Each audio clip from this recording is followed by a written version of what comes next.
Hey everybody, what's going on, man? This is 10 Weekly, week. Well, what week are we now? Is this 15? Yeah, week 15. Wow. Okay, and listen, apologies for last week. We had some major audio problems, man. And that boy, you know what? Everyone did. We just, yeah, exactly.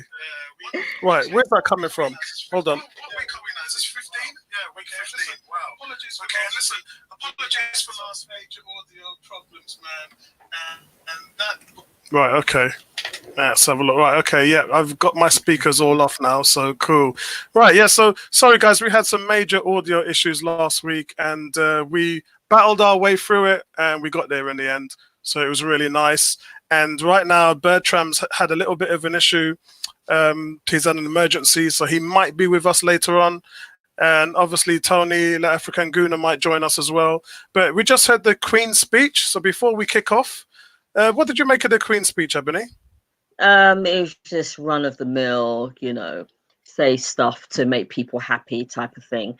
I mean, she was talking about, she made reference to the crisis and the fact that, some tough times ahead. And, she has great sympathy for the people that are going through, particularly those who are losing money.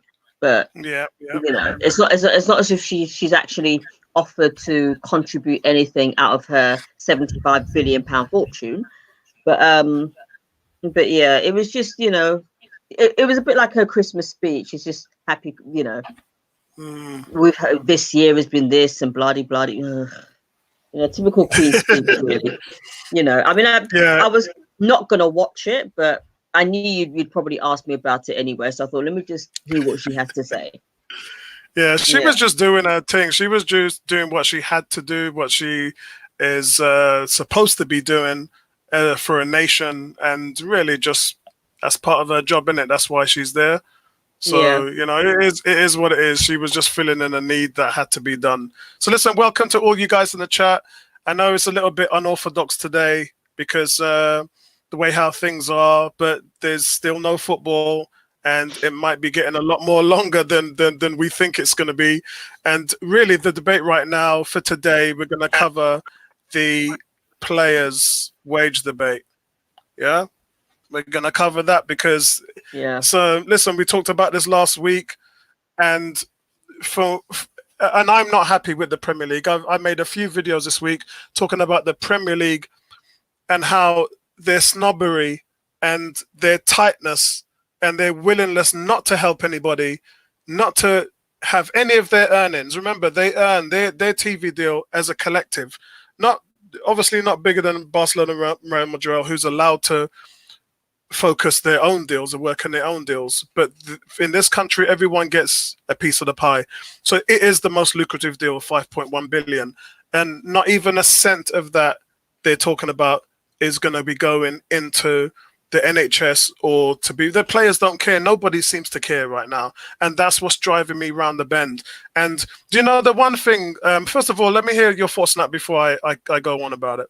I just think that 30% is a drop in the ocean. I mean, the players earn at least 50 grand a week, at least, maybe even lower than that. But still, they're marginally on a lot more money than you and I will ever be on. I think the fact that it's either the Premiership or the FA want to furlough their members of staff. And how can you? That's I can't see any justification behind that, because if you're gonna, why not take a bigger chunk out of the players' wages, because they can afford it. And like I said last week, if their disposable income is going on Cristal champagne, 55,000 cars and 2 houses, or 5 houses, 4 of which they can't live in, are in business. So what I was thinking was, why don't they pay their staff the full wage while they're not working, still pay them their full wage, and take a bigger cut from the players, because the players can afford it. The non-playing staff can't afford it. So I don't see the justification of I think it's the Premier League, is the FA, furloughing their staff. It's just bang out of order. And, you know, do the players care? You know, I heard some talk about the players donating a certain amount of money to the NHS so they can, you know, do what the NHS need to do. And I don't know whether it was 20 million. Yeah, it was 20 million each or altogether. No, that was just 20 million as a collective. All right, so that's like 1 million per club. Okay, I mean it's something, but it's something. But at the end of the day, it's just like, why can't each player donate maybe £25,000 or 50? Well, okay, £20,000. You know, you times that by however many players, first team players, for example, that are in the Premier League, and then you got you got more than 20 million. But I just think, you know, 30%. They could have at least taken 50%. They can still afford it. They're millionaires. They're multi-millionaires. So, you know, it's just, for me, it's just a drop in the ocean. And, you know, is it a case where players don't care? You know, did they? You know, where's everyone? Tony, I said you can jump in anyway, man. This is your thing. This is your thing, Tony. Yeah. but yeah, I mean, it's just ridiculous. But is it a case of, do the players actually care? Have the players said, you know, all right, you know, I'm willing to take a bigger drop? Do you know what I mean? But 30%, come on now, seriously. And as you said, you know, they get what? The TV deal is what, 5.1 billion. Yeah, 5.1 billion. So and obviously that's a base 94 million, and then there's obviously add-ons which could pay the league champions just under 130 million, and it scales down. But you add that all up, and plus incentives, it's a lot of money, man. 5.1 billion is a big part of the pie. But I mean, 30% of each player's wage is a drop in the ocean out of a £5.1 billion television deal. It's just ridiculous. Yeah. I mean, even you know, if you weren't going to cut any more of the players' money, then the Premier League could have turned around and said, all right, okay, we're going to give you maybe 88 million. It's still a drop in the ocean out of a £5.1 billion deal. Yeah, it is. I think what's got me annoyed with all of this is that this new narrative they're starting to push in. Now, let's remember, the other teams that have taken pay cuts and sacrificed their money, they've done it off their own back. I'm sure that the Cristiano Ronaldo forfeit of his salary for 4 months of 9 million euros. I'm sure that was the fact that he's the best player in the world, the highest paid. I'm sure that was something that his sponsors and his agent told him he had to do. So he was on it straight away. He didn't waste any time. Yeah. Barcelona forfeiting 70% of their salary. That was a team collective, because remember, they're really struggling out there. Yeah. Spain are going on to surpass Italy with the highest death toll. So they really had to do something. But what has irked me even more, remember, I'm already vexed with the narrative that the FA and the players are going on with, and the PFA to an extent. But when I heard Gary Lineker come out and say, not all of the wealthy, you know, why not call on the wealthy? Why take it out on footballers? Wealthy. Oh my God, it is just a PR nightmare. And then Wayne Rooney said the same thing. Well, Wayne Rooney would, you know, even what's his name, Gary Neville said a similar thing as well. Yeah, it's like, what is wrong with these people? Oh, you know, my God! At the end of the day, footballers today are multi-millionaires. Okay, they earn some. I think they earn more money than some musicians. They more money than some actors. One player earns more in a week than 3 nurses in a year. Exactly. Imagine 3 nurses. You can't even give up a week's salary. I'm not saying that they should. I think it should be more than that. But you can't even give up a month's salary or a week's salary or anything without, and then you're complaining about it. You're actually complaining about it. And you're saying it's like, when you're in the playground at school and the teacher comes and says, "Yeah, you did something wrong," and the kid turns around and says, "Yeah, but he did it too." Yeah, It's like it's just ridiculous.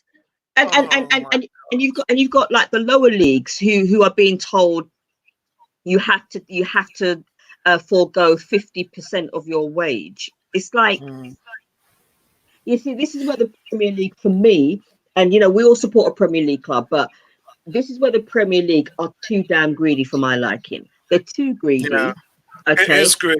It it's is. pure greed. It's like they're saying, well, we don't really want to give any. We don't really want to take their money away, and the players, Mm, to be fair to the players, I can't really disrespect them too much because we don't know what's coming out of their mouths. We only know what's coming out of the mouths of the PFA, the Premier League, and the FA. But it's just, when I think well, about the money, it's yeah, just ridiculous. well, the only update that we've had so far is that the PFA obviously has got involved, the Players Football Association, and we know that they're trying to negotiate because whatever the FA and the Premier League is doing with the teams hasn't worked. They have not come to a conclusion. So what we do know is that the PFA have stepped involved and they're acting on behalf of the players. And now we know that Jordan Henderson, Aubameyang, and a few other players are now talking.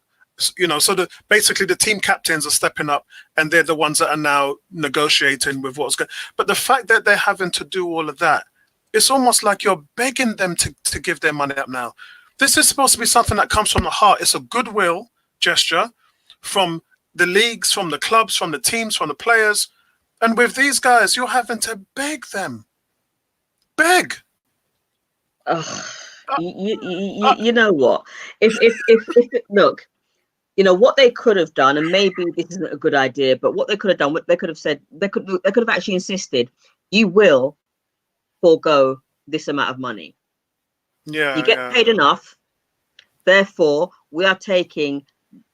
We're gonna forego at least half of your weekly wage, and Mm, that's every single club does that. Okay, or the Premier League turns around to every player and say, look, we're going to forego half of your wage, half of your weekly wage, and we're gonna send it off. We're going to donate your half of your wage to the NHS because they need it. yeah, You because guys are set for life. I think the one thing that with the negotiation now, I think they're trying to do things in unison because at the moment we know Bournemouth manager Eddie Howe, he became the first Premiership manager to take a significant cut. He just didn't wait for anybody. He's an English manager. Yeah, note that. Note the importance there, Ebony. He's an English manager. Yeah, so he didn't wait for anyone to come to the conclusion or wait for everyone to sit around the table and do all this rubbish. He just got on with it and said, "You know what, guys, take half my salary." Yeah. Yeah. In response to the crisis, the Brighton boss, Graham Porter, he is foregone his salary for the next 3 months. So he's not even taking a pay cut. He's doing what Ronaldo did. He's saying, "Guys, I got enough money. And what am I going to spend it on anyway?" Yeah. Yeah. Seriously, let's be fair. Apart from online shopping and Amazon, where's your money going? Seriously, I had to look at my bank account and think, hold on, what do Yeah. I actually need to spend money on? Yeah. Big Yeah. shout out to Vincey, man. What's up? What's up, Vincey? Yeah. Man said, no pay cut, boycott the new kit. Listen, it's going to get to those levels, man. But Yeah. so we've had a few people that have stepped out. Also, and this is important, Gareth Southgate, the England national team manager, he has come out today and said he's going to take a pay cut and he'll announce it soon. So I don't know whether he's waiting for the FA or the clubs. He's got nothing to do with the clubs. He's a national team manager. So I would expect that statement was funny. He should have just come out and said what he was going to do. Yeah. If the Brighton and the Bournemouth manager did it, yeah, both English, then look, Gareth Southgate should have come out and said something. Yeah, but the only but team then he that's gets made more, a move, doesn't he? Mm. he does. But the only team that's made a move is Manchester United. They were the first out the blocks by saying that they will forego the 30%. So while the other 19 teams are still in negotiation, Man United just said, look, we're going to do it. We will come out and we'll forego 30% of our salary. Let me just let Tony in here. Yeah. Tony, what's good, man? Hi, Tony, what's Tony. good? Guys, hi. Hey. Yeah. Yeah. So I was just saying to Ebony, Man United look like that they're the first team that's gone on record to say that they're going to forego 30% of their salary.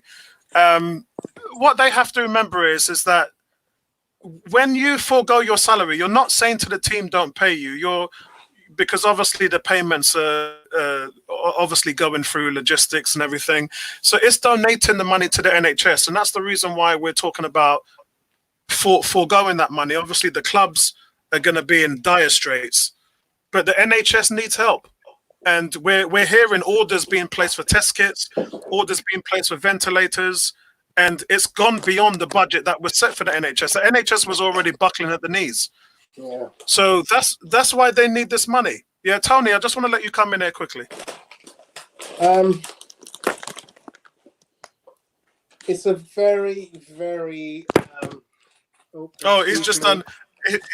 He just done a Graham from last night. That's what happened to Graham last night on Paddy's show. Yeah. It's a subject that I feel is going to need a lot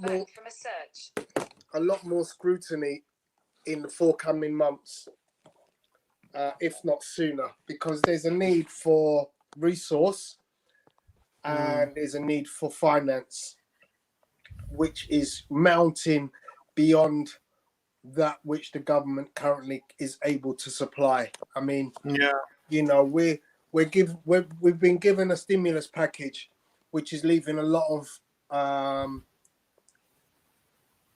things unclear for a lot of people.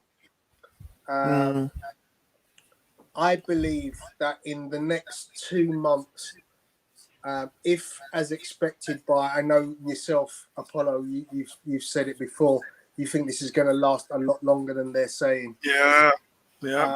They're going to need a lot more resource. They're going to need a lot more finance. And in my opinion, and it's a recent one, anyone who's earning upwards of 100 grand a week, 100 grand a month, whatever. I mean, you know, yeah, let's call it 100 grand a month. Their tax needs to change, because essentially what you're saying is we rely in society on the richest to help provide for the poorest. Yeah, the top 1%. Right. So what we've got is a situation where the top 1% are receiving the benefit of the work, the endeavor, the sacrifice, the patience, the virtue of the masses. You know, so when they're sick, they get our service. We treat them in hospital. We cart them around in cars. We pick up their luggage. We do all these things for the elite. Yeah? Yeah. So they require us.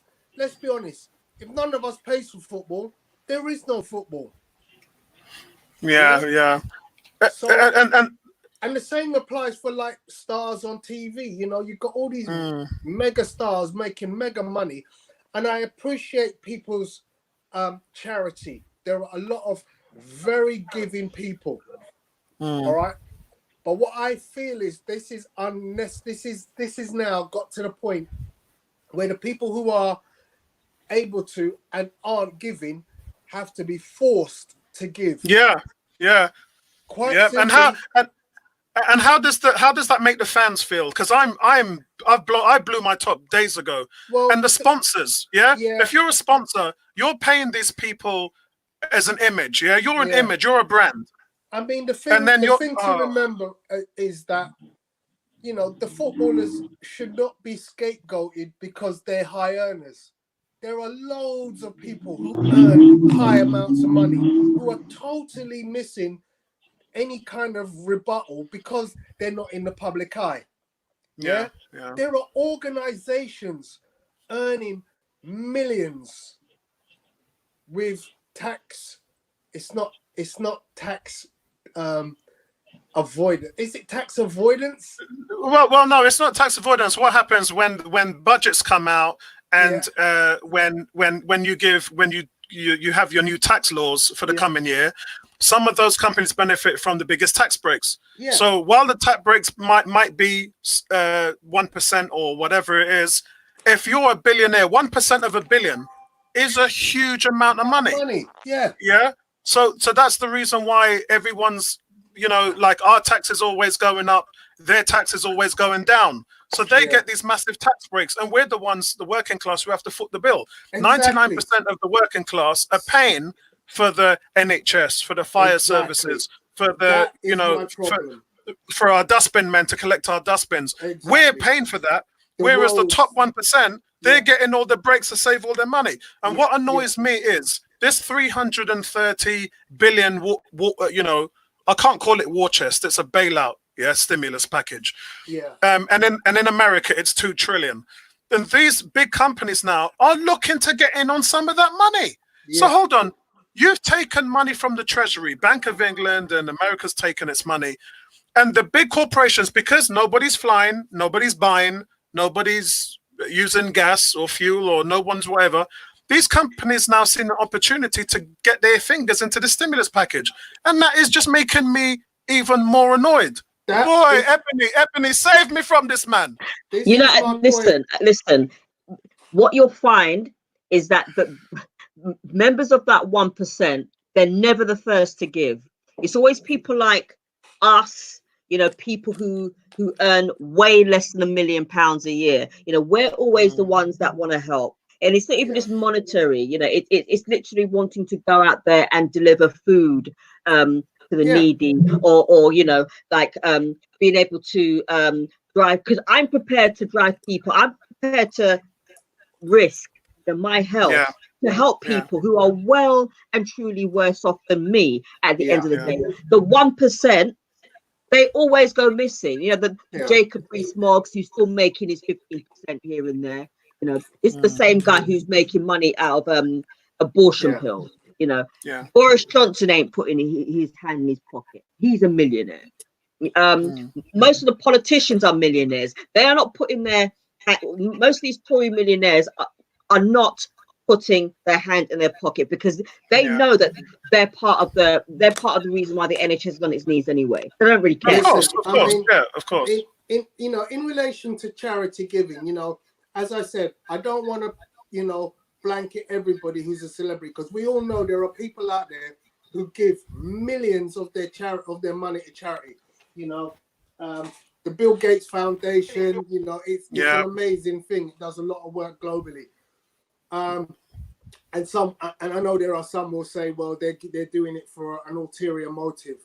I leave that for everybody to do their own research. But ultimately, there's way too many people who earn really good money who simply just don't put their percentage worth of effort into returning back to the communities from whence they came. Yeah, I mean, remember what was it? The Bill Gates. Bill Gates was the first one to warn them 5 years ago that this was going to happen. And there's an interesting interview on, I don't know whether you guys watch Trevor Noah from The Daily Show. Right, yes. Trevor Noah done an interview with Bill Gates today. So it went online today.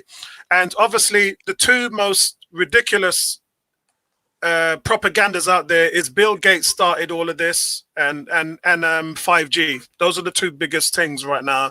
And it's pathetic when you consider how much money he's put into Africa, how much computers he's put over there, and the fact that he did warn everybody that this was going to happen, and he warned everybody because they weren't prepared. So when Trevor Noah said to him, obviously you're aware of the rumors going around that you started this, and obviously you warned us five years ago. What have you got to say about it now? All Bill Gates said was, I told them that not because I knew it was going to happen, but because I knew it could happen and that they were unprepared. And he said, no one done a thing. Not the UK, not Europe, not the USA. They heard the one of the richest men in the world with the richest company, 1 trillion company in Microsoft. They heard him say that this was going to happen, then they need to prepare for it, and they didn't. Because they don't care. So they don't care. Yeah, they don't care, and this is why I go back to 2 movies last year. Yeah, Parasite and the Joker movie from DC Comics. If you haven't seen any of those films, go and see them, because what it does, it shows you the disparity between the rich and the poor, and how socially, mentally, they don't care about you. They will do just enough to get by, to let you know that they're around you. They'll put a penny in here, or they'll tip a penny in here. But when it comes down to it, they don't care about you. Yeah. They really don't. And the thing that, if I may, Ebony, sorry, the thing that I highlighted very early on with this was the government were very willing to offer a stimulus package of billions of pounds. And I suddenly thought to myself, where were those billions of pounds and all this resource available when Grenfell Tower went down? Oh, thank you very much. There's still people who are unhoused. Yeah? So you couldn't find the money to house a few people, but all of a sudden you found the money to do all this stuff for umpteen million people in the country. So, you know, the will is not there. Yeah. What really annoys me about the whole Grenfell situation is that, you know, they've built they're building 3 hospitals. They've actually finished one. One of them should be called Mary Seacole. But but other than that, you know, the fact that they found the money to build these 3 makeshift hospitals, that came from us anyway, because we remember it comes from our taxes. Yeah. Sure. Yep. So, you know, it's like those 3 hospitals, those 3 makeshift hospitals could have been 3 of those hospitals that they've actually closed down. So guys, listen, we just want to move on now to, and listen, I've made my statement about Arsenal rumours. I have talked to 3 agents, and the agents have told me there is no business, no phone calls, no nothing between players, coaches, teams, agents, any of that. Yeah, I know that from good sources. So all this stuff I see on the internet, yeah, I'm gonna do an Ebony. Yeah, I'm gonna do Ebony unless you see it on Arsenal.com. It's the best source. Yeah? Even Sky, even when news breaks on Sky, I'm not believing it. With Arsenal anyway, I'm not believing anything until I see the shirt, the posing of the shirt with, you know, the player with the shirt back to the camera, looks at the camera with the name on the back, with the keep uppies at the actual ground, the press conference, the handshake between the manager and the player, the image where the player is actually signing put the pen on the paper to sign the contract. Unless I see those images, and unless I see it on Arsenal.com, it's all noise. It's all paper talk. I just want to cover a text. I did get a text this morning, and that's why I thought I'd throw this in. Yeah, Vincey though, big shout out to the kid as well, man. Big shout out to the kid. Big shout out to Kez. Big shout out to 18, and big shout out to Daniel as well. Daniel Millington's in the house. Big shout out to there's another brother I forgot who is in there. Where is he? I can't find him. Yeah, I can't remember his name, but it will come to me. So big shout out. Vince is saying maybe those countries is nothing because they needed it to this to correct the markets for their own gain. Nothing just happens with government intelligence. I think the thing with this is the reason why they're looking for stimulus packages, Vince, is because we don't know how long this thing is going to go on for. And the UK made a statement 4 days ago saying it could be 3 to 6 months. And if you're a company that is trading and you've got overheads and you've got shareholders to answer to, then you're in big trouble. And even worse, you're closing down. And even worse, I just want to get something about that war chest, yeah? The war chest is actually, so in other words, if the people take out that money, they have to pay it back. So the government's 330 billion stimulus package isn't free money, guys. Let's remember, this is money they've taken from the treasury that they have to put back. So I want to mention 2 things. I talked about your council tax. You all got your bills in March. You all got a massive increase of about 20 to 30 pounds. Yeah. So that's one. The national insurance, that was 11.5%. That's gone up to 12%. So there's things that are happening where they can claw that money back. But these businesses that are open up to these stimulus packages, they have to. It's a loan, yeah, it's a loan. So and it's to keep them afloat.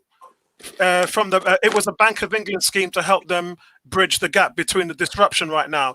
And what they're saying is, yeah, it's granted to some small business, not all of them. So only a few companies are eligible to it. So if you're a sole trader or small proprietor, you ain't getting a penny of that. So what you guys are going to see when we go back to work is a lot of your local businesses shut down. Yeah, that would be a disaster. Yeah, get ready for it. Yeah, it's going to happen. Yeah, it's going to happen. I think what I've been saying as well, and I think I said it about 2 weeks ago.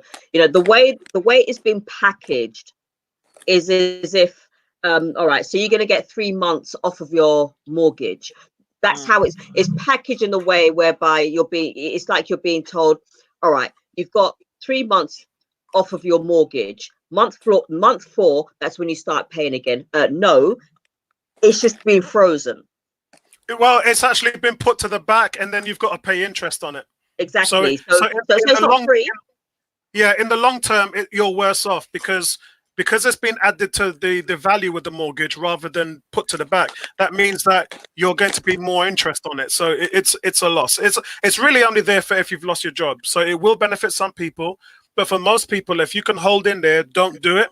That's my advice. Yeah. I mean, and the same with council tax as well. If they're going to freeze, they will freeze it. They're not going to.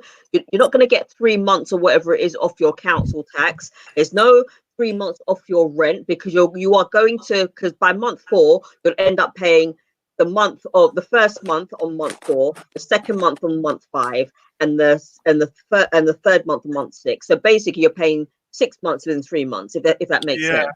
So that's right. So anyway, we're going to go. Yeah. So we're going to go on a transfer tip and talk about these 3 players, and just want to see a deal or no deal on you lot. And you guys in the chat as well, let me know if you would bite on these players as well. Big shout out to my cousin Kayan, and big shout out to Sean as well. Yeah. Hope you're enjoying the show, man. Hope you're enjoying the show. True proper gooners right there. Nice one, Daniel. And listen, so we've got 3 players here, and obviously the text I got this morning was about Ryan Fraser, and look, that was true in December when he told his agent Arsenal's the only team I want to go to. So it's no big surprise. But would you guys take Ryan Fraser? And guys in the chat, would you take Ryan Fraser? Deal or no deal? Ebony? Deal. We need somebody like him. Not playing around. Remember, 11 goals and 14 assists last season. Yeah, we need him. Yeah. He's got pace. Look at Tony's face. Tony, he scored 11 goals and had 14 assists. So he's a scorer and he's a creator. We need that. What's he done this year? Nothing, because he's walking for free. He ain't done nothing, bro. He's walking for free in the summer. So he's walking for free. And so he's left already. I'm not going to play. Yeah, he's left already. He's already left Bournemouth. Sometimes, I'll give you an example. Sometimes when you're a week away from going on holiday and your workplace knows you're going on holiday and you know you're going on holiday, yeah? And for that week, you don't do nothing. You start slacking. You start putting your head back and relaxing and cooling it off. Everyone more than a week. I don't care. Okay. For that reason, no deal. Sorry, I don't want players who want to pack up their boat and go, I'm done because I've got 12 months left on my contract. I'm sorry. Aaron Ramsey didn't pack up his bag and go, I'm out of contract. I'm going to stop playing. Yeah? No, he didn't. That's a good point. Serge Fabregas didn't say, oh, I'm going next year. I'm going to pack up this season because I'm on a guarantee to go back to my home club. Yeah? All these players that go, you know what? I'm on a freebie in a year's time. I'm going to stop playing 12 months ahead of it. Go see someone else. I don't want them. Wow. The attitude so is let's wrong. See. So let's see what the guys. So that's a no deal from Tony. No deal. So we got a deal. We got a deal from 18. big up Arsenal Vlogs. I caught your show last night. If you guys didn't catch it, listen, catch up his show. It was a lot of fun, his channel. He was going to take a sabbatical, but you missed it, didn't you, man? It was so good to get back on air, and it's great to see you back in the fold. So listen, welcome back to YouTube, man. He's saying, no way. Oh, damn, that's another no deal. And he's saying Ryan Fraser might be used as a squad player, but he wouldn't. He wants William, yeah, and that was actually the next player. Vincey's gone. Yeah. Can I tell you who I'd rather have back? Henrik Mkhitaryan. Well, yeah, I mean, yeah, but obviously he's saying he don't want to come back. So that's not good. He's scoring goals, right? Yeah, he is, but he's saying he don't want to come back. Okay. He said last week, yeah, he don't want to come back. He didn't just say, you know what, I'm packing up. I've got nothing left at this club. I'm actually going to go somewhere and I'm going to play and I'm going to produce and I'm show you what I can do. Now, yeah, and goes, he might have been fed up with what he had with Unai Emery. Mikel Arteta is a totally different man, so he might be able to go to him and say, you know what, I've seen what you're doing now, and I actually want you back in the fold. Yeah, and listen, if I can convince Pierre-Emerick Aubameyang to stay, yeah. You come back in with your mate and Socrates, and we'll start that whole thing again. Well, Zach is going to raise you. Big shout out to you, Zach, as well. Zach is saying that's nonsense because Aubameyang down-tooled when when Arsenal came calling. And yeah, he kind of did, didn't he? And there was that thing where he was supposedly had a fallout. Yeah, he did. So Tony, he raised you too, man. He raised you at 5. It's a good point from Zach. And look, we know how bad Sanchez was before he went to Man United, and he was even worse when he got to Man United. But listen, Anthony says the deal at what price? It's a free contract. I'm sure he's going to be. I'm sure he's going to be looking at a salary somewhere around 150 to 200 grand a week, probably in the 150 range, and it will be well worth it because there's no front money up front. I'm sure he's going to be looking for something like that. Ask yourself this question. If you want to be competing next season for Champions League, which other big club in European football is interested in Ryan Fraser? It's more about what club is Ryan Fraser interested rather than the other way around. But I do get your point. That's not important. It is because Tony, hold on. Lower league football wants to play for a big club. Doesn't mean I agree. I agree, but when you're on a free contract, you had the keys. Yeah, it's about what you want, not about. Look what happened with Sol Campbell. Chelsea wanted him, Man United wanted him. Yeah, Juventus wanted him, Barcelona wanted him, and what did he do? He walked straight from White Hart Lane to Highbury. He didn't care about. Barcelona. Yeah, he didn't care about any of that. When you're a free agent, you hold the keys. Yeah. Kez is saying free. He would deal. So that's another deal there with you, Ebony. He's saying he isn't motivated to play for them, but we know what he can do. Yeah, and look, if Ryan Fraser's a squad player, why not? Yeah. Although he's got ambition. Oh yeah, look, he wants to win, and he'll work hard. He's one of the hardest workers in Bournemouth as it is. Yeah. Dan is saying I'd go for him deadline day, final 30 minutes. Bro, he's on a free contract, man. He can sign at any time. He'd probably be the first one through the door. Because remember what Arsenal are like, Scrooge? When it's freeness, Arsenal is the first team that come knocking. Yeah. So vlogs, we're gonna let's get on to William now because Arsenal vlogs can't help himself. He can't wait. So we're gonna get on to William. Ebony, William, and guys in the chat, William, deal or no deal? And this one looks like again the player does want to go to Arsenal. That's what I'm hearing anyway. Can't confirm it because I've only had one text this morning that mentions it, but it looks like Arsenal's his preferred choice. Ebony, deal or no deal? I'd take Willian. I mean, he's done bits for Chelsea.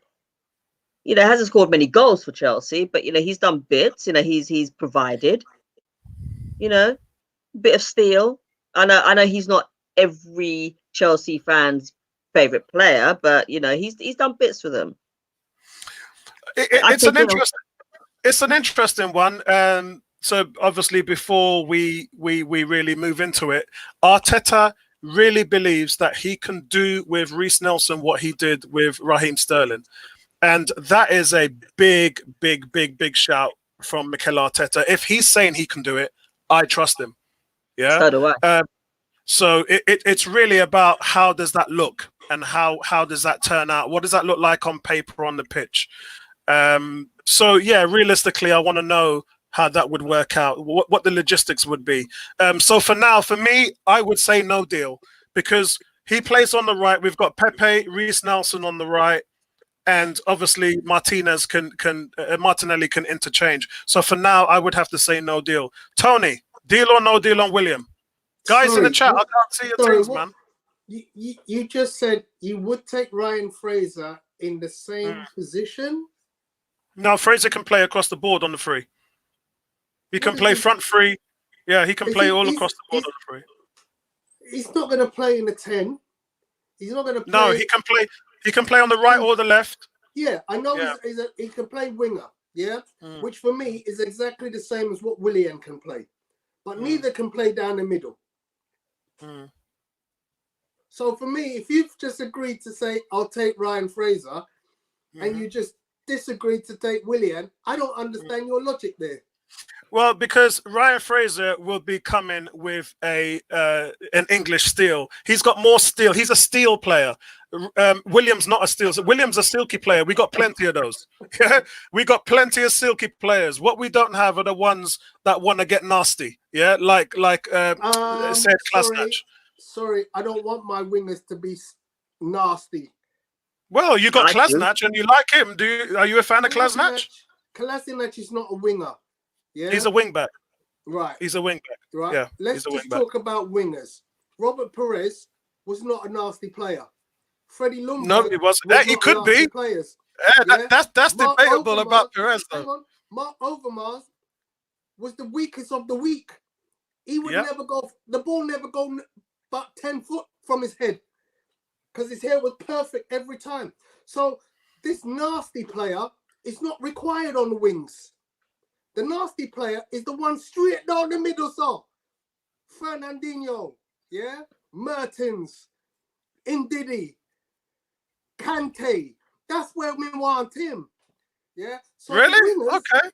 Them wingers can be pretty boys. Yeah. They're like the backs in rugby. They're the pretty boys.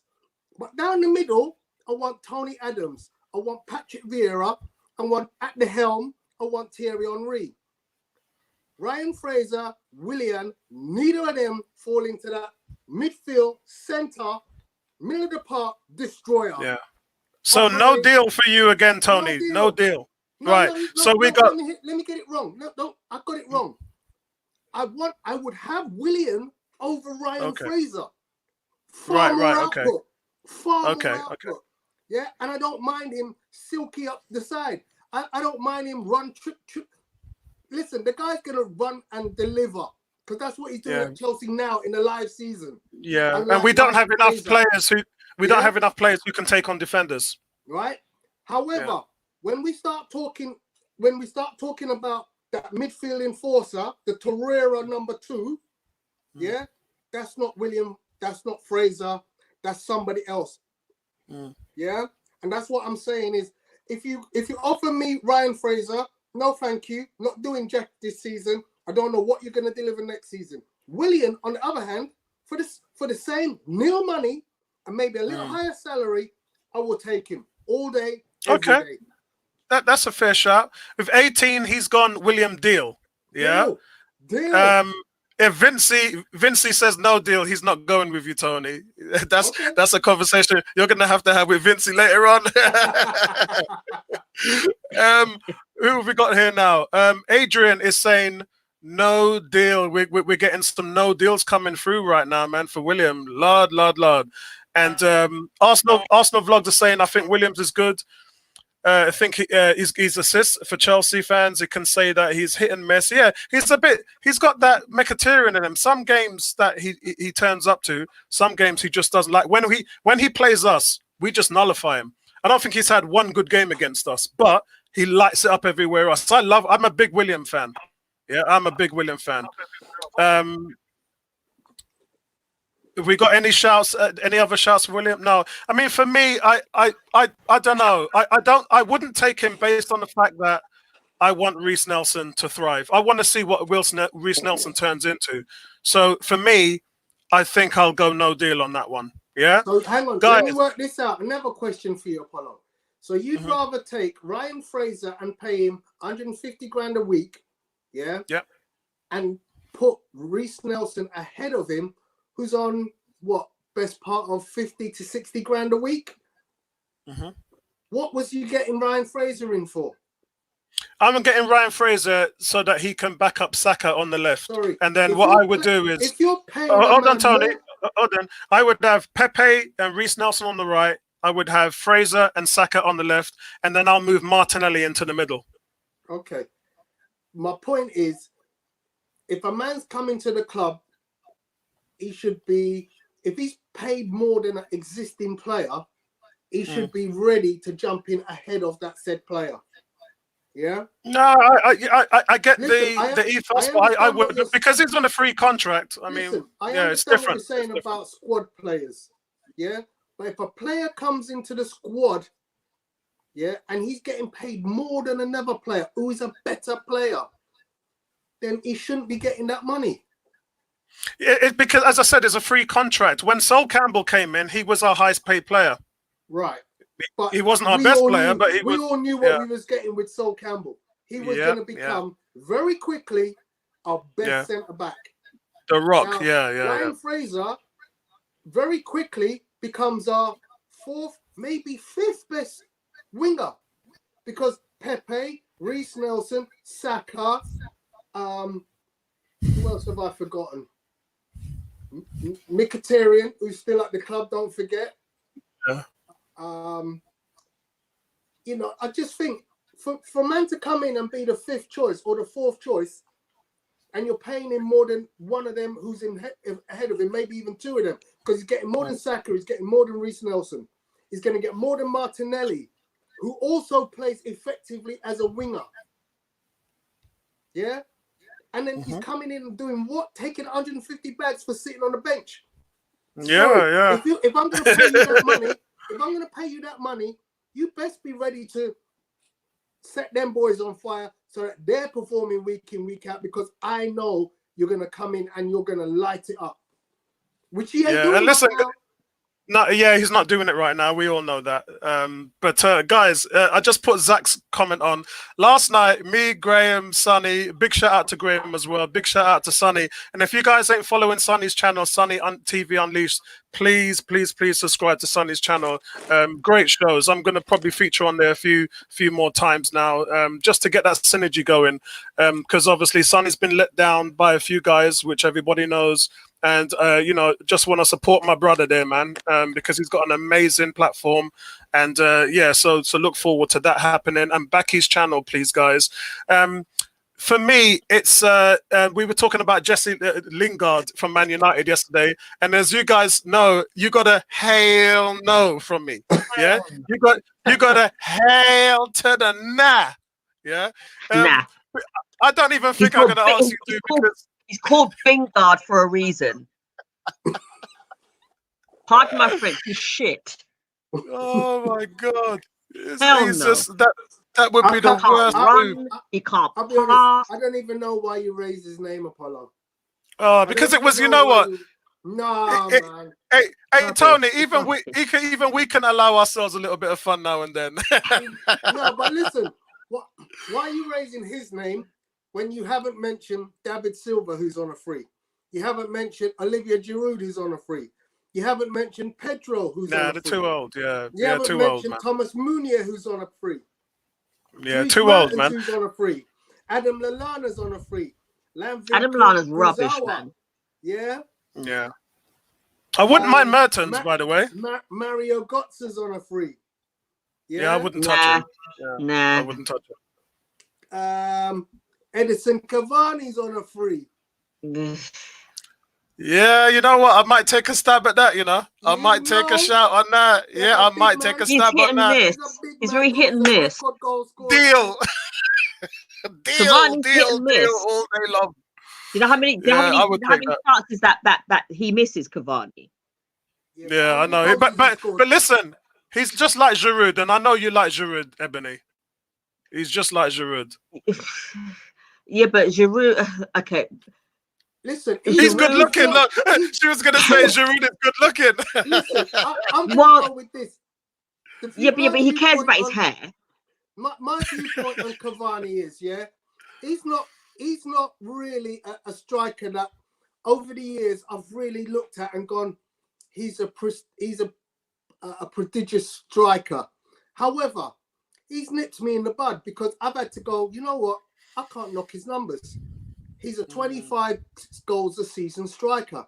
And I know he's in a glorious team with people providing him opportunities left, right, and centre from Mbappe and whoever. But he still just does the numbers. And you can't knock that. You know, when a man just scores you goals and he doesn't need to look pretty in doing it. And I'll give you the classic example. If you say to me, should we sign Romelu Lukaku? I'll be an idiot to say no. Yeah? But where doesn't he not score goals? Ebony, he's the best scoring goal getter of all time for Belgium. Yeah, he is. Yeah, but in the Premier League, Belgium he's been pants. are a top 3 team in the world. No, he's been good. He's been good, and his numbers are good in the Premier League. He scores 20 plus. He scores more goals than Giroud. His record in the Premiership is really good. Yeah, he is. If it's just numbers, you cannot knock Cavani. You cannot knock Lukaku. Just like people used to parody Emil Heskey back in the day. But Emil Heskey got you goals. The only thing that I would see not working out there is Arteta wouldn't take them simply because of the lack of work rate. That's the only sticking point there, because and same with Pep Guardiola. They're looking for players that are gonna run their socks off in that Rondo style, hunt like a pack of wolves, and those players won't do it. Yeah, Cavani won't do it. You know, there's quite a few players that won't do it. Mkhitaryan wouldn't do it, although that's debatable, because I said I didn't think a few players at Arsenal right now wouldn't do it, and they're doing it because Arteta's giving them a kick up the backside. So I mean, even 18 is saying that he'd take him. Arsenal vlogs are saying Lukaku's not good in the. Listen, Arsenal vlogs, look at his numbers. He was scoring 20 goals. Yeah, look at his numbers. Check that out for me. He struggled. He struggled. Check out his He's numbers. good in Italy, but he struggled. Ebony, where did he struggle? I think he was at 20. Yeah, guys in the chat, can you look that up for me? Kez, Vinci, look that up for me. I just want to find out. I know he was 20 goals a season at Everton, went to Man United, was banging in 20 goals there. Obviously, Mourinho came in, and that was the end of it. The amount of sitters that he's missed in the years that he's been in the Premier League, it's just too hit and miss for me. He's not clinical enough. Giroud is not. Giroud, to be fair, was not clinical enough at Arsenal, but he, but playing for Chelsea, all right, he played to their strengths, or they played him to their strengths. But I wouldn't take Giroud. Would I take Giroud back? Maybe as a squad player, but that's as far as it goes. Guys, listen, the last name on the grid, and you guys in the chat as well, let me know your thoughts on this. We know that we were linked with Coutinho last summer, and there was a lot that was going on, but in the end, the player had the choice of where he was going to play. He decided to go to Bayern Munich, and it has been a nightmare for him there. I knew at the time anyway that his second choice was Arsenal, but because Bayern Munich said that they needed him, the Arsenal move was never going to happen.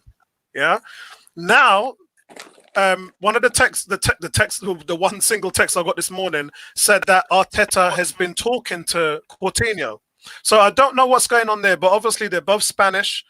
I think that would be a situation, and I have to say this once and once only. From what Danny Ceballos came out with last week, it looks like he has no intention of staying here, and that he wants to play for Real Betis, which is a team he supported since he was a boy. And regardless of what happens in the summer, you have to respect that. You have to respect that if a guy has a dream to play for a club, that's where his mindset's going to be. So I had really good feelings about Ceballos for next season, but right now at this point, I don't. Simply because his own words, he said It's his dream to go back and play for Real Betis, and Betis has come in to the fray for him next season. So, in my opinion, and you'll remember this discussion that we're having now, in my opinion, I'd be shocked if Ceballos is still here. So this is probably the reason why Coutinho has been in conversation with Arteta. So guys, Coutinho, deal or no deal? Ebony?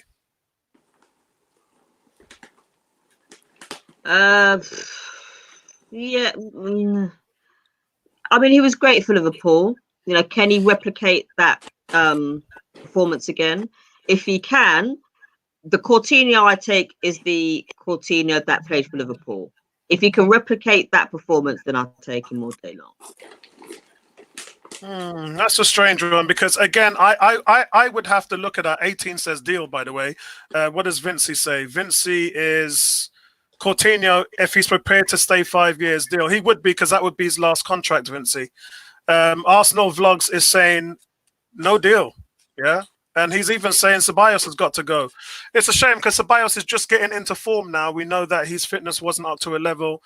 And we've also got what's Sammy saying? Sammy's saying Coutinho, no deal. Another Ozil. Wow. Okay. That's the man is coming out hard on Coutinho right now. It's different, because we need to bridge that gap. We know Ceballos was the missing link between the midfield and the strikers, and he's doing a decent job since he's come into the team. We know the 4 goals at Newcastle. We know 3 goals at Everton, and the team's been decent since he's been into the fray. Tony, what's your thoughts on Coutinho? Another one of them silky wingers, isn't it? Well, not really, because he'll play him behind. He'll play him centrally, wouldn't he? He wouldn't play him on the wing. He doesn't play there for Brazil as well. They've tried him a few times. Yeah. It looks like we've lost. Ebony for a bit. Yeah, would you take him? There's a lot of caveats involved with that deal. A lot of caveats. He's still young to me. It's not a final contract. He's got plenty of football left in him. He hasn't played a huge amount this season, so he's literally had a season off. And by the time this whole malarkey's come off, everybody's had half a season off. I like him as a player.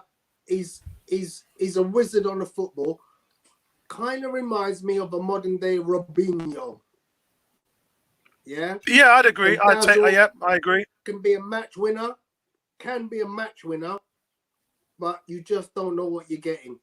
Is he like another Ozil? Probably not. They're different animals. Ozil is a provider. Ozil's first thought is, where's the player? Coutinho's first thought is, let me score a goal and then look for a player, because he's got the goals in him. Yeah. He plays well for Brazil as well on the national level, Tony. He plays really well. The problem I see with Coutinho is, I know there's going to be a huge salary involved. What we talking, 300 grand a week plus? Well, yeah. I mean, he was on, 280,000 euros, which is about 250 grand. Yeah, it's going to be a big deal. And then Arsenal won't pay that. Yeah, and unless he takes a serious drop, Arsenal won't pay that. The thing is, he can get that money in a lot of places, especially China, by the way. To me, we'd have to pay him the money. If we lose Mesut Ozil, I'll take him, because it's kind of like a swap of a type of player, but a little bit more efficient for me is the younger, fitter, faster Coutinho. Yeah, Tony, I think where I agree with you, Tony, is if you're going to lose Ozil this summer, and if you're going to lose Ceballos, all your creativity in the team is gone. Yeah, gone. So I agree with you. I'm right there with you in terms of that situation would be a definite change for Arteta to get back what he's lost. And at a younger age, Coutinho is 25. He's 25, isn't he? So he's young. Yeah. So that would be a 4-year deal to take him to 29. Yeah, it's that would be a decent contract. I'd have to say a deal on that. I'd have to definitely say deal on that. Arsenal Vlogs is saying, Yeah, we're saying loan. I'm not sure if it would be a loan, but can I just I just saw you posted Vincey's statistics for Lukaku, which were incorrect. He hasn't scored 20 goals once. He scored 20 no, that was goals. Kez. That was Kez. Sorry, that was Kez, yeah. He scored 20 goals, 3 seasons on the trot for Everton. He scored 27. That's what I thought. Sorry? That's what I thought. I remember my son Leon's telling me 3 seasons. He scored his first season at Everton, he scored 16. Second season, he scored 20, then 25, then 26, then went to Manchester United and scored 27. And then the last season was a letdown. He only scored 15. But don't forget, he hardly played 15, though, innit? He scored those 15 in half a season. Yeah. But already he's on 23. So he's only had 1 season where he hasn't scored 20 goals. Yeah. That's what I thought, because I remember my son telling me that. Yeah. That's why it kind of stuck in my head. I thought, I'm sure he scored 20 goals every season. But my only sticking point on Lukaku would be he won't be able to press in the way that Nketiah. I'm not saying I want him. I'm just saying he's, you can look at some players and go, they don't look pretty. They may not look like they fit into a particular system, but yeah, sorry, that's Ebony. Stick the mute button. That's Ebony's system there going crazy. Yeah. That's all right. So for me, just all you're doing is you're looking at him and saying, in the case of like a Cavani, like you did with look, Zlatan Ibrahimovic plays in no system. Yet we all know what he done internationally. Went to Barcelona 1 season, and they just realized he can't play with us. He doesn't fit into our system. Yeah, but let's not take away the man's ability to score goals on a phenomenal ratio. And his ability skill-wise as a player. So just because a player doesn't look the part doesn't mean you shouldn't have him, because I'll take a man if he scores you 20 goals but doesn't look pretty. Giroud, thank you very much. Alexis Sanchez, thank you very much. Yeah. No system at all. Just put him on the field, let him do his thing. There you go.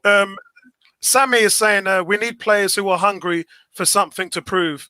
The likes of Coutinho and William want to retire and get a good payday. Not for me. Again, I've said this with a few players tonight. What we have to remember, guys, is this, and this is the most important thing. Arteta knows what good looks like.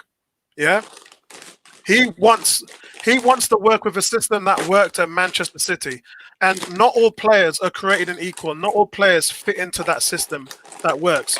And Arteta has watched tons of footage. He was scouting players when he was at Manchester City. The only reason why we have Pablo Mari is because of the experience Arteta had with him at Manchester City. So Arteta knows what he's looking for. And unfortunately, a lot of these players that we're talking about, they don't fit the type of players that Arteta wants. It will be interesting to see, though, what Tony said about David Villa, who didn't really get a lot of playing time at City, but he can fit in as a squad player. And it would be interesting to see what Arteta does with him, whether he'll take him on a free. Yeah? So really interesting to see what would happen there. But guys, so I want to know who your 3 top targets are. Guys in the chat, please tell me, who are the 3 players that you would bring to Arsenal this season that would make our team change? Yeah? Ebony, are you all right there? Are you struggling with your connection? Yeah. No. The Wi-Fi is fine. It's just that my laptop's not charging.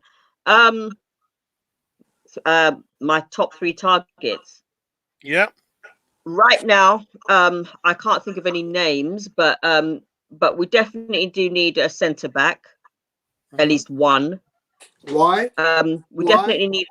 Why do we need a centre back? Because we have 8 of them. Yeah, we've got 8. I made this point 2 weeks ago. Yeah. I think because we get so many injuries, and and every seat. But we get it. And again, Tony, sorry, Ebony. Again, we don't even know how much of them are going to stick around because of Arteta. So exactly. But But I mean, I say centre back because number one, we get injuries in that particular area every single season. So we do need someone who is actually an experienced centre back. Yes, we do have 8, but then, you know, are they ready? Would they be ready at the drop of a hat? I don't know. For me, we need another goalkeeper. For me, we need another goalkeeper. Leno, he needs somebody to. Leno needs somebody good to actually challenge him. I think Leno is a goalkeeper that is a bit too randy sometimes. He's good when he's good, but when his decision making is awful, and I don't know how much. Yeah, Ebony, we're losing you a little bit there. Go on. Yeah, can you hear me now? Yeah, I can hear you now. Yeah. Okay, another goalkeeper. The reason why I'm saying that is because Leno needs somebody to challenge for his place. I think Leno is a bit too random at times. His decision making is awful. I don't know what goes on at training. I don't know whether his decision making is actually worked upon during training. So we need another goalkeeper. And we've got enough strikers as it is. Do we need another left back or right back? Maybe. A left winger. Hakimi from Real Madrid. Maybe, but I think we're covered in those areas for me anyway. But definitely another goalkeeper and definitely another centre back, an experienced centre back, because we get so many injuries in defence, and we need experienced cover, because I don't think that that the ones that haven't played yet or haven't played enough, we have any patience, to wait for them to embed too much. But then again, you buy a new centre back, would they hit the ground running? Any targets we have, whether you buy a new striker, whether you buy a new winger, whether you buy a new goalkeeper, it's like, would they hit the ground running? Yes, they will if they play in the Premier League already. But definitely. Yes, they will if they play in the Premier League already. Yeah. If we buy somebody from another Premiership club, and then fine. But 9 times out of 10, Arsenal like to look abroad, and they like to get cheap from abroad as well. But that's where we're making a mistake. Yeah, and we do this every year.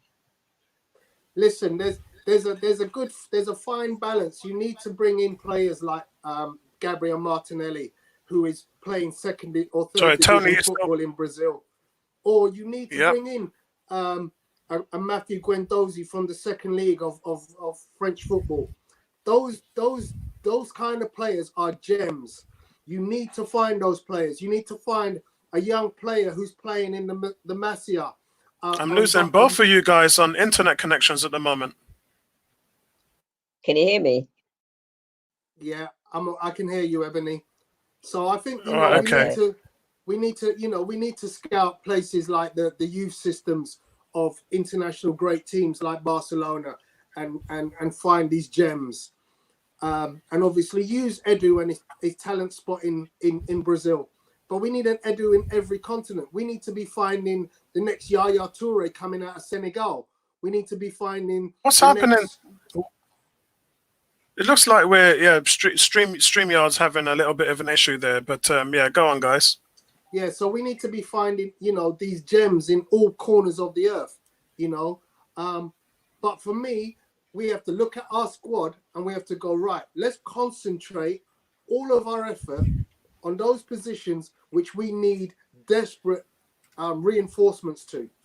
So, go. Yeah, so it looks like his internet connection was really struggling there for a second.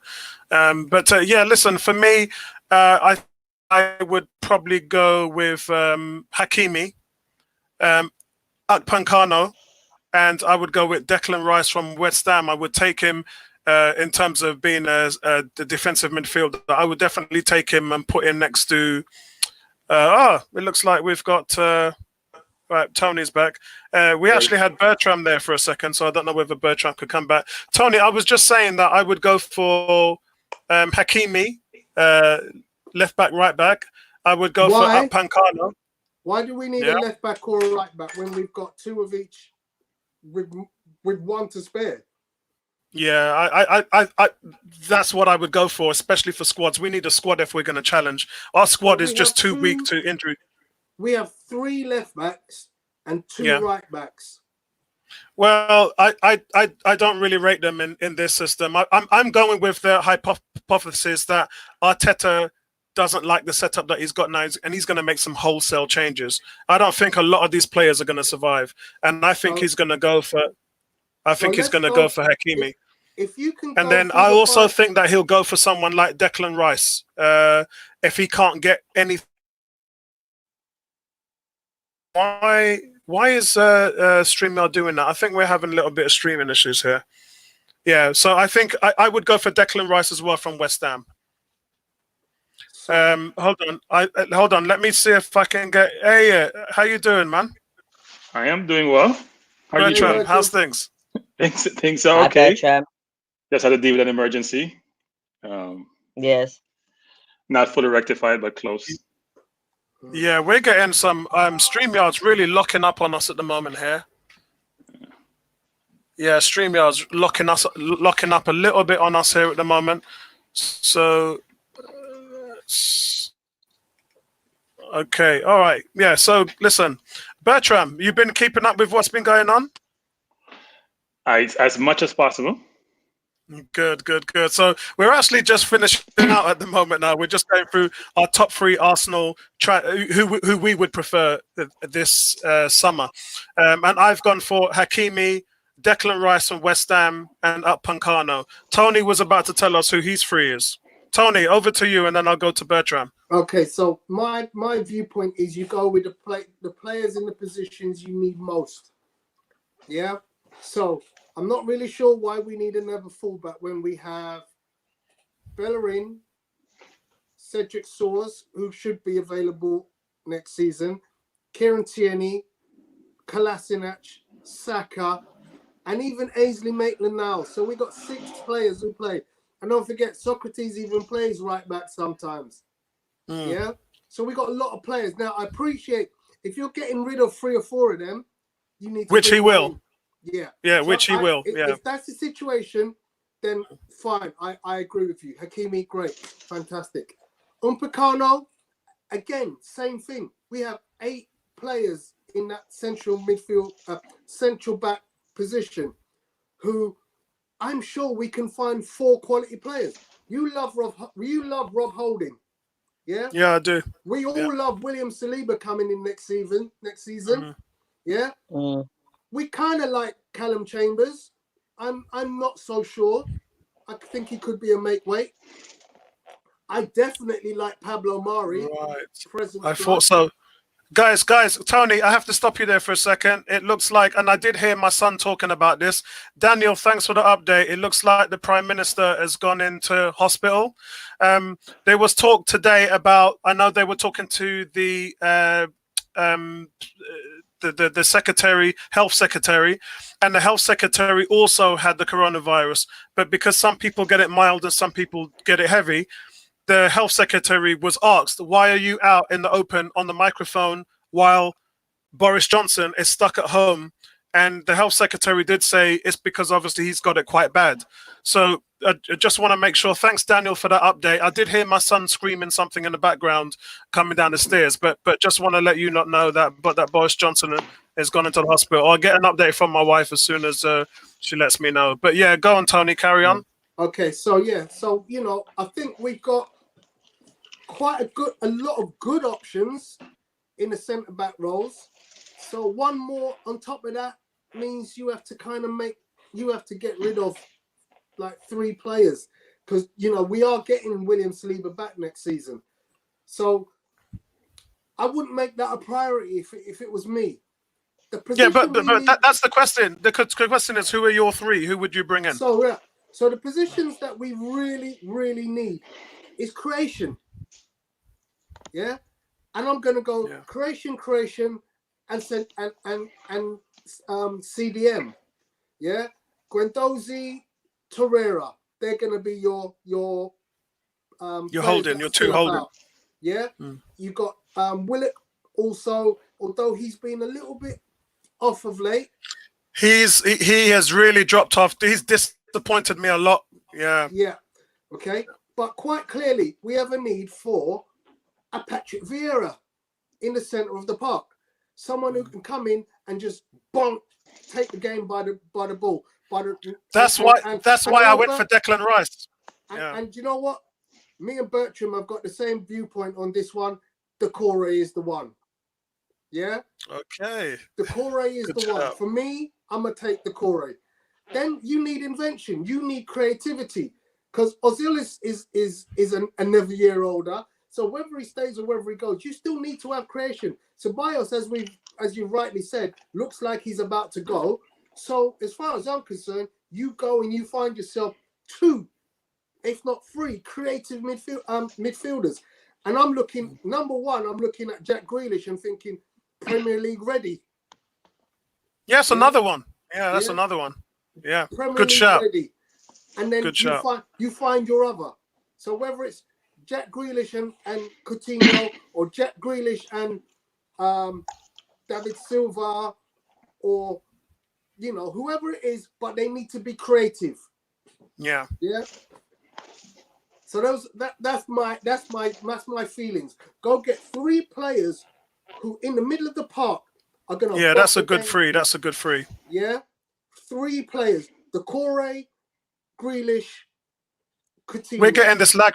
Sorry, guys, we're getting this lag from StreamYard, and I don't know why it's doing that. It's never done that before. But Bertram, before I hand over to you to get your 3 targets this summer, they were. Where's Daniel? I'm trying to get Daniel's thing up. Daniel's saying update. Down the street is saying he's been taken to hospital for tests as a precaution after suffering from C19. Okay. All right, Bertram, we hand over to you. So that makes no sense because he's already been tested, right? So I'm not sure what test they're talking about. He's not getting tested for COVID. He's being. They want to monitor him and they want to manage the public's view and the perspective and not alarm the public. But he must be in crisis to be taken to the hospital. I think he's going. The thing is, I totally agree with you. You're right, because if you've got mild symptoms or medium symptoms, they tell you to stay at home. The only time you go to hospital is if you need a ventilator. So he's definitely gone on a ventilator. That's for sure. Yep. Yeah, go on, Bertram. So this is amazing, actually, that the same 3 that Tony selected, the same 3 I'm thinking about. So you need athletes in your midfield, right? You need athletes. So think about Irisigay, think about Ndidi, think about Kante. You need somebody in your midfield who can run all day, who can play enough, but who can also win the ball. And we don't have that today. We have no athletes in our midfield, 0. And we need athletes. So Decore, who's a box-to-box player, can be a little bit sometimes indisciplined in terms of how he plays, but he can be managed. He has the complete package. He's not a great goal scorer, but he has scored a few goals in this last campaign because he's getting played. They played him much more forward than he used to previously. Someone like an Ndidi, for example, is somebody you would like, but I don't think Leicester would let him go. But I think Coutinho would be exceptional. Look, I think it's Coutinho playing where my favorite player plays. In the 10. It's Coutinho in that spot, or it's Pepe in that spot. I think Pepe would be exceptional playing in the 10. Because what you want to do is put pressure on the defense. If he has the ball and the beat his first man, then what you have is 2-on-3, 4-on-3. You can create the opportunity, and we can create much more chances. Everyone talks about our center backs. As Tony said, we have 8 center backs. Like, we're trying to hoard center backs for some reason. It's getting ridiculous. 8 center backs, and they're not necessarily all poor. They probably need better coaching, better positioning, better man management, which is what Arteta brings to the table. So I do think that I don't think we should stress center back anymore, especially with Saliba, given what I see on tape. I haven't seen him personally or seen him play a lot of games, but I've watched enough on tape to say he has all the attributes you want a center back: big, strong, quick, can play the ball, good in the air. So a complete center back. And whether it's Mari or Luis or whoever it is that accompanies him can play there well. I do think also, even though we said we have, people in the fullback position, We also need a right back. I'm sorry, but having an ACL injury, you may not ever recover from it. Look at Holding. Theo has never been the same. The Ox recovered, but there are players who get ACL injuries and they're never where they were before the injury. Doesn't happen. And I do think we need some cover at right back. Now, hopefully the kid we got from Southampton can fill that slot, but I think we need help there. But I would agree with Tony in the middle, which is definitely Coutinho. Whether he failed at Bayern or at Barcelona, it doesn't matter. We know his ability. Premier League is much faster. It's quick decision making. He's good on the ball. He's a very good passer. He scores free kicks. And by the way, apart from Pepe, who does it nowadays, we don't have a lot of good free kick scorers. So I do think those three would be ideal. I also believe that the kid from Atletico Madrid, what's his name, Partey? I think he would be exceptional to have in your midfield. I watched him against Liverpool in both legs, and he's a complete package. He's tall, he's lanky, he wins the ball, he can play when he has the ball. You want those complete players. We don't have complete players in the midfield. We need athletes in the midfield. You need the Africans who can run all day, and that's what you need. And we don't have that. Yeah, totally agree. That's a good point. You guys are coming up with some solid points, man. Solid points. So listen, that's really it for today, guys. Bertram, it's nice for you to come in at the last minute and give us the update. And listen, guys, I just want to thank the panel. Let me see where we can find you.